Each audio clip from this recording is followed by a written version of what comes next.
Hello.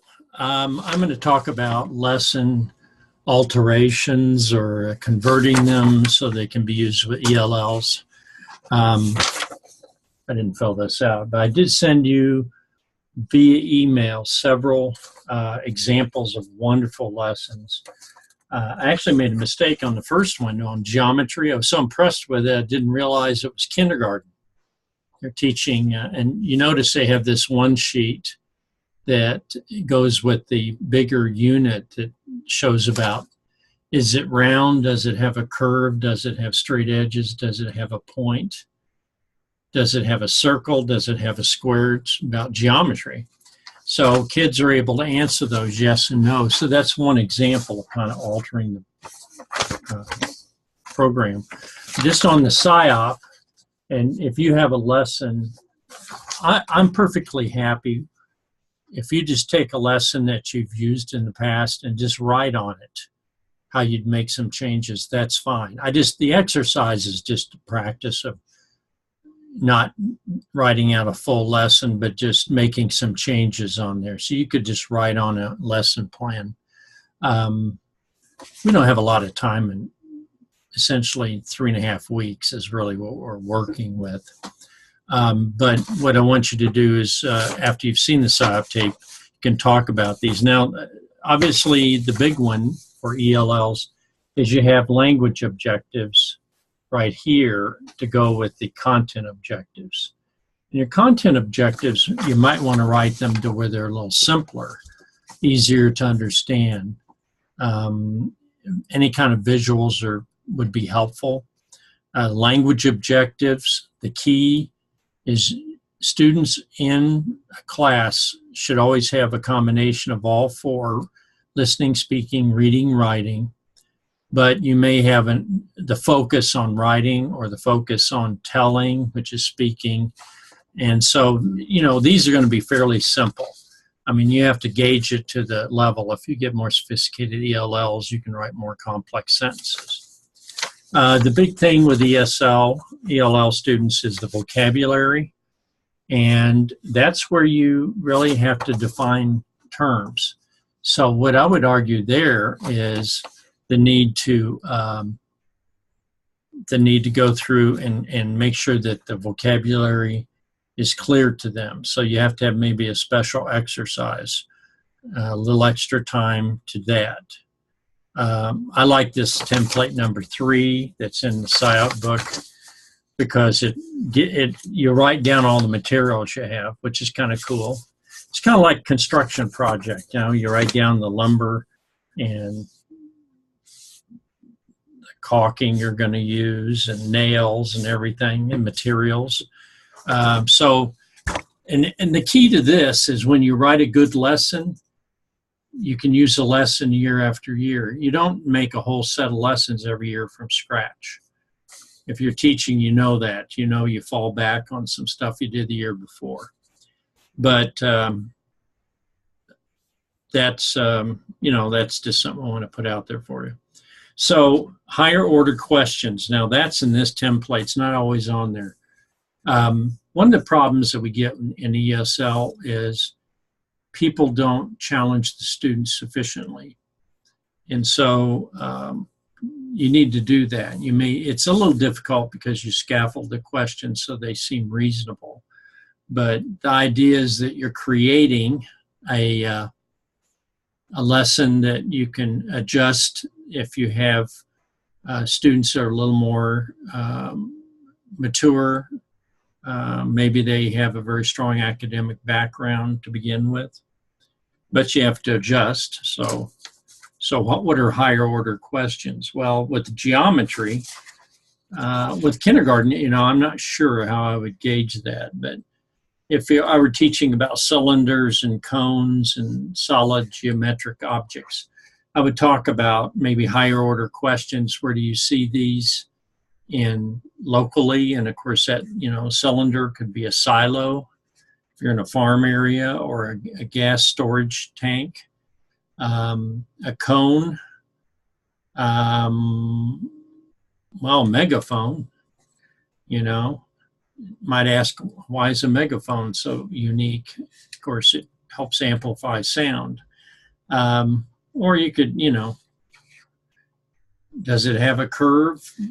I would think a curve ball. How does that work? How do you get a ball to curve? Higher order questions. And that may not be right in the lesson, but it tickles the intellect. People want to be entertained. Okay, now you have the time, and then you have building background down here. Now there's nothing in this. It's a blank. I think I'll just send this to you so you have this sample. But building background is huge. You saw it on the PSYOP tape. The building background means you look at the student's culture and you try to find, within their culture, you try to find things that resemble maybe these symbols, these solid geometric objects. It looks like a teepee, the cone, but maybe there's cones used in other ways or cylinders in the culture they're familiar with. I can't think of an example right now, but you look for visual things in the culture that match up. Activities, links to background, links to experience, links to learning, previous things they've studied, key vocabulary. Again, the vocabulary comes back. So you're just trying to find something that you can link up to. Scaffolding, and they have all kinds of examples here. You can look these up. I'm not going to explain all of them.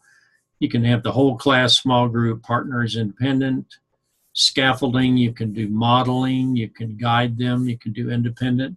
Now the one on the poetry is interesting because she has a video tape or an audio tape, maybe it's a videotape, I'm not sure, of a game file of information, and this is on the PSYOP lesson for poetry. This person's teaching poetry, and obviously poetry has a lot of specialized vocabulary, imagery, figurative language, ballad, a sonnet, an ode. If you tell me what those are, I don't know what they are. Types of rhyme. That reminds me of music, of course. And you could find a person like this teaching poetry could find poetry in Spanish easily and probably other languages. So a student could get you could build some background by relating it to something that at least is in their language. And then they have various activities. My goal here today is just to give you some ideas. I like this because she gives examples, specifically how they're going to do it. I don't know if they're all that effective, but they show you what would happen during the class for teaching poetry if you happen to be in English, or even if you're geography, you have to teach all the terms like plateau and visually anything that, we talk about the multiple intelligences. You may have heard of that. It's not really a good theory, but there are ways of teaching. You can do activities with the solar system where kids actually go out and one little kid plays the part of the poor ignored little planet Pluto and goes away out in the distance. But he gets to bring along 5 other kids that become the moons of Pluto, even though they're tiny. But you got the solar system. When I was a kid, we put balloons up in the air, and then Jupiter always shrank down the next day. So it totally confused us. But the cool thing is you can do activities with kids, visual, bodily kinesthetic. That can be dancing, it can be movement. The kids could pretend they're, they could pretend they're a certain type of molecule being heated up, and say it's water, H2O. So you got 2 oxygen kids with 1 hydrogen kid.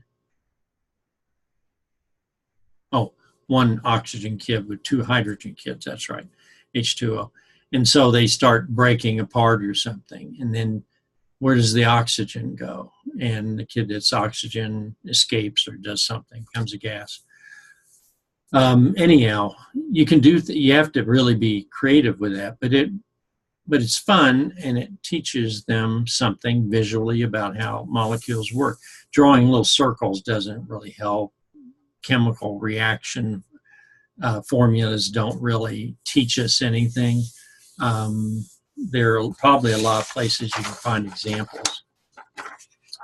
Now, the geometry one, which is one I really enjoyed, and I kept thinking it was much more advanced than it was, is, oh, here it is, it's 21 pages long. But you can see, like, you'd look at day 2, students will recognize the following words: listening, spear, cone, cube, prisms, pyramid, and cylinder. Kids are pretty good at this, recognize what is something. And then they find examples of what they do, like a prism will split light if it's a crystal prism.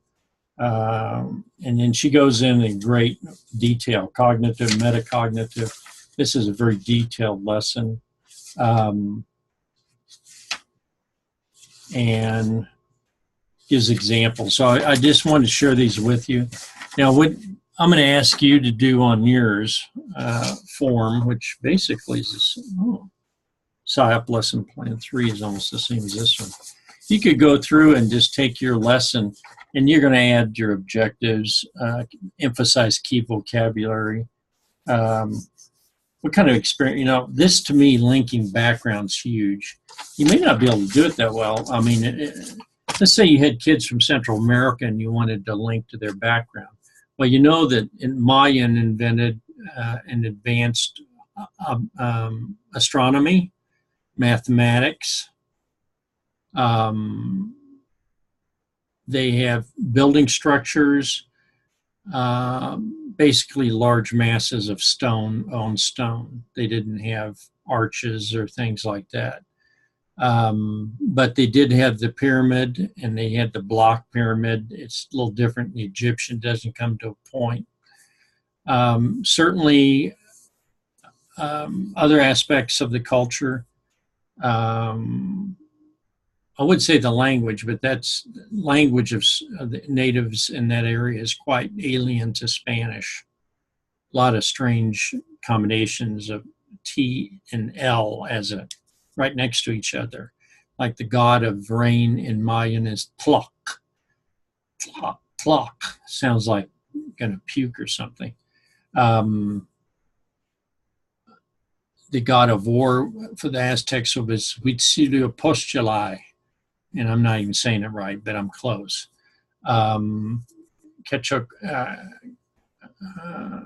What's the one? Kukulkan is the Mayan. Quetzalcoatl was the Aztec version of it. And you see a lot of strange T's and Z's and TLs together. So you can tell it's a very different language, native language. Actually, probably came from Utah, some of that, over thousands of years. Another part of it is the people, the cooking, the food, the environment would be a very rich place. If you're talking about jungle and ecology and snakes and things that live in the river and crocodiles or alligators, things like that. Southern United States and certainly Central America, you've got a lot of that. South America as well. Mountains. So geography is a very natural fit with people from that area. It is with a lot of people, I mean, if you think about it. But in Central America, they have dramatic. In South America, they have dramatic differences in altitude. Hurricanes, things like that, be easy to match up. So you have to look at their background. You have, in particular, your area. If I were thinking in terms of science, as I mentioned, ecology, living things, biology, be very easy to fit into ESL lesson. So on your sheet, you might. I'm just asking you to brainstorm some things. I'm not asking you to write a formal lesson plan and redo something. We just have a week. So I did put the Blackboard entry on there. So I'm hoping that what I'm saying here is of some value to you. But I didn't want to turn this into something where you go Looney Tunes, stress out, because it's going to be, next week we're going to be done. It's kind of sad, but I am always around and I can talk to you on video again. So everybody individually wants something. So also on that final I did put down you could do a paper or you could do a wild card assignment. Those are all options. If you want to talk to me about your particular idea, just email me or you can call me. I can send you some samples. And then you've basically got until Sunday of next week to get stuff into me. Just make sure I get it, okay? Three Stooges. I'm going to stop on that one.